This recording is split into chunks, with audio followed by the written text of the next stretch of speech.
श्री राधे राधे। भक्तों, श्रीमद् भगवद गीता भाव मंथन कार्यक्रम प्रारंभ किया जा रहा है। कल आपने श्रवण किया था गीता जी के दूसरे अध्याय के 58वें श्लोक को, जिसमें पाठ किया गया था यदा संहरते चायम कूर्मोंगानीव सर्वशः इंद्रियाणि इंद्रियार्थेभ्यस्तस्य प्रज्ञा प्रतिष्ठिता।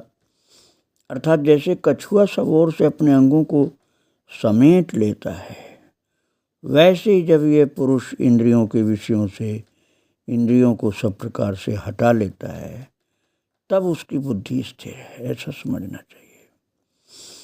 तो भक्तों, इस श्लोक के द्वारा प्रभु ने बतलाया था कि कछुआ की तरह से बैठना चाहिए, अर्थात विषयों से इंद्रियों को हटा करके बैठना चाहिए।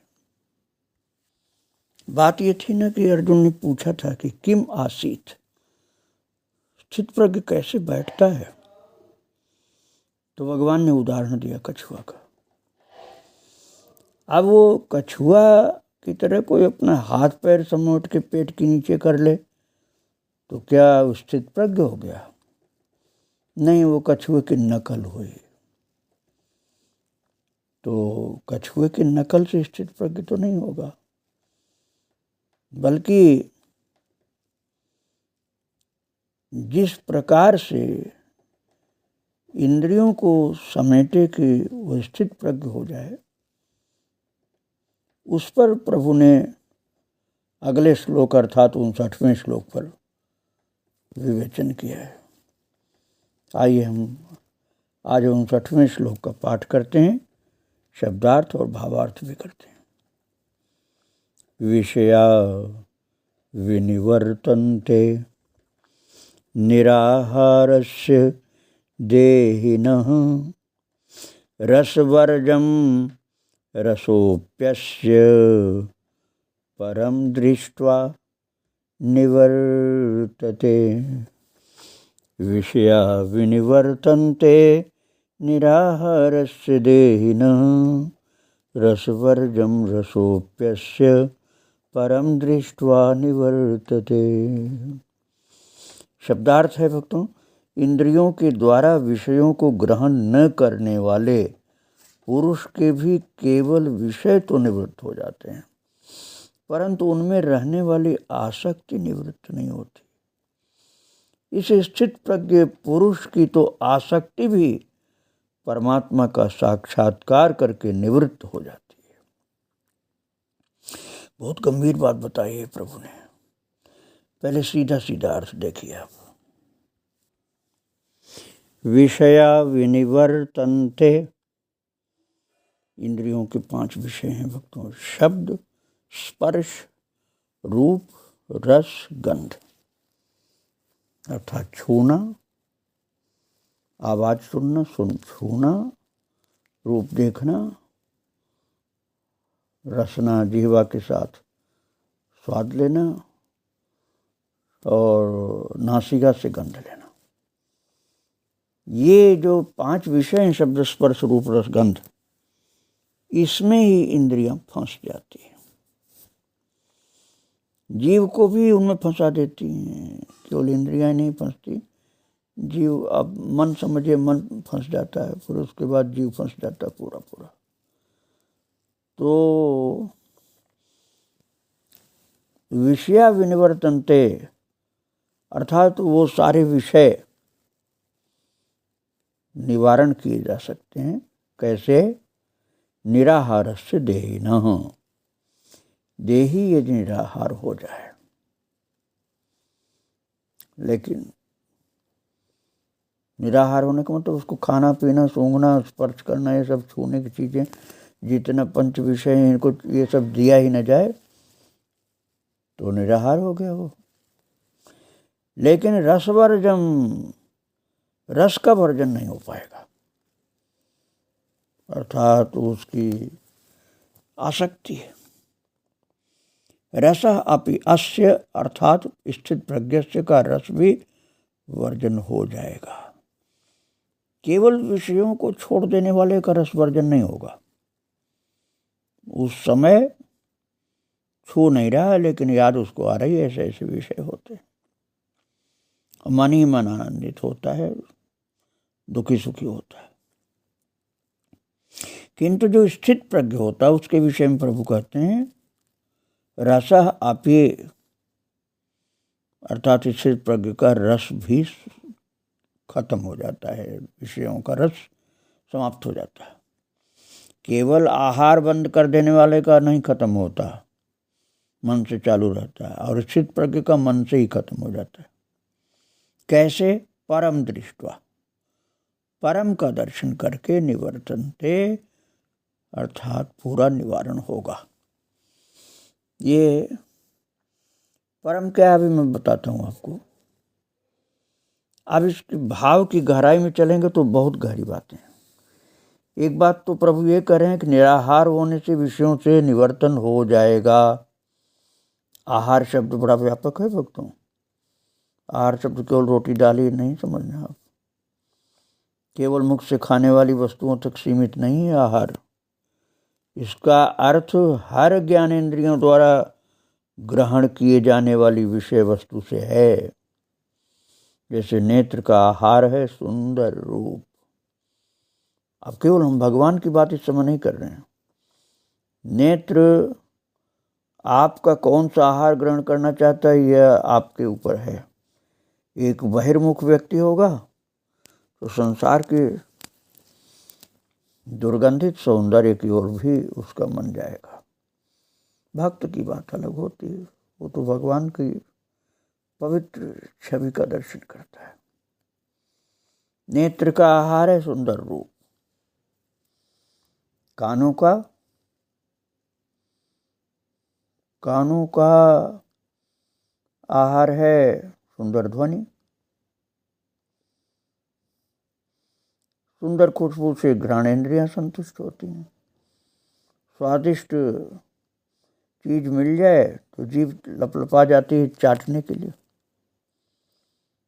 तो इस प्रकार पांचों ज्ञानेंद्रियां अपना आहार लेना बंद कर दें तो वो निराहार हुआ। न खाने को दो, न चाटने को दो, न सुनने को दो, न सूंघने को दो। इस प्रकार से तब विषया विनिवर्तन्ते, अर्थात विषय निवारण हो गया। संत और साधक इसका अभ्यास करते रहते हैं, सब कुछ होने पर भी उसको भोगते नहीं। और इंद्रियों को निराहार करने के साधनों के अलग अलग तरीके साधक लोग अपनाते हैं। बहुत से महापुरुष के जीवन चरित्र में ऐसा मिलता है कि भजन करते हैं तो मन करता है हलवा खाओ हलवा खाओ, तो नहीं देते, कहते नहीं दूंगा, खा के दिखा। और नहीं रहा जाता है तो हलवा लिया, उसमें राख मिट्टी डाल करके कहा जीवा तो हलवा खाना चाहिए, अब खा ले। अब उसमें राख मिट्टी भर दिया तो जीवा खाती नहीं। अब पेट तो सूखी रोटी से भी भर जाता है, दाल रोटी से भी भर जाता है, लेकिन उसको तो हलवा चाहिए था। तो पेट हलवा नहीं मांगता, जिह्वा हलवा मांगती है। पेट तो बस चाहता है कि हमारी भूख मिटाओ, पेट भरो हमारा। पेट चाहता है हमको भर दो, भूख मिटाओ। लेकिन जिह्वा चाहते ना, हमको तो बड़ा टेस्ट वाली चीज चाहिए। वो व्यंजन मांगती, जिह्वा व्यंजन मांगती, पेट व्यंजन नहीं मांगता। और महाराज जो दक्षिण भारत में बिल्वमंगल जी संत हुए, उनके चरित्र में तो मिलता है कि वो रूप सौंदर्य के दीवाने होकर बेइज्जत हो जाते थे। चले थे कावेरी से वृंदावन के लिए, लेकिन मार्ग में सुंदरता देखकर भटक गए तो उन्होंने अपने आप आंखें फोड़ ली थी। अब कथा मैं पूरी नहीं सुना रहा हूँ, अभी गीता जी की चर्चा चल रही। आप सुने होंगे बिल्वमंगल चरित्र तो याद आ गया होगा कि एक स्त्री के सौंदर्य के पीछे भागे चले गए थे। जब विवेक जागृत हुआ तो आंखें फोड़ ली। पछतावा हुआ कि मैंने क्यों ये किया। आंखें फोड़कर नहीं, पहले पछतावा हुआ कि मैं क्यों इस स्त्री के पीछे आया। वैसे आवश्यक नहीं है कि इस तरह का कृत्य किया जाए। अर्थात इंद्रिय नियंत्रण के लिए आंख फोड़ ली जाए, ये जरूरी नहीं भक्तों। बस ये करना है कि जिसमें भगवान की भक्ति पुष्ट न हो, उस इंद्रिय आहार से बचना है। उस इंद्रिय आहार से अपने को बचाना है जिसमें भगवान की भक्ति पुष्ट न होती हो, उसका निराहार व्रत करना। हम उसी इंद्रिय भोग को स्वीकार करें जो भगवत प्रसाद बन चुका हो।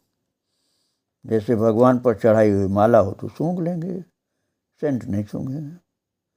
स्वादिष्ट प्रसाद मिल गया, भोग लगा हुआ तो कण भर जरूर ले लेंगे, पेट नहीं भरेंगे। ये नहीं कि स्वादिष्ट देखकर भर पेट खा गए, प्रसाद वाली बात नहीं रही। फिर ऐसे तमाम महापुरुषों का जीवन चरित्र मिलता है जो सामने रखे हलवा, खीर, मिठाई का एक कण लेकर के प्रणाम करके उठ जाते हैं, खाते नहीं पेट भर, और कुटिया में जाकर चना चबेना खाकर पानी पी लेते हैं। तो ये सोचना गलत है कि किसी विषय सेवन से जब पेट भर जाएगा तो अपने आप उस विषय की इंद्रिय निराहार हो जाएगी, क्योंकि उसको आहार नहीं दिया गया तो इंद्रिय निराहार हो जाएगी ना। वैसा नहीं होता। तुलसीदास जी ने लिखा है, बुझै न काम अगिन तुलसी कहूँ, विषय भोग बहु घीते। अर्थात तुम्हें तो सोचो कि इतना अधिक घी डाल देंगे कि अग्नि देवता कहेंगे बस अब हमको घी नहीं चाहिए, तो ऐसा नहीं होता। जितना घी डालोगे उतनी अग्नि प्रचंड होगी। ऐसे ही हमारी कोई इंद्रिय नहीं कहेगी कि मैं तृप्त हो गई, वो मांगती रहेगी, मांगती रहेगी, मांगती रहेगी। तो निराहारस्य देहिना, निराहार अर्थात इंद्रियों के आहार इंद्रियों को न दिया जाए तो देखने पर लगता है कि आहार अर्थात विषयों से मुक्त हो गई, लेकिन अंदर से मुक्त नहीं होती। भक्तों, बड़ा मननीय विषय है, समझदारी की बात है, सोचने समझने की बात है।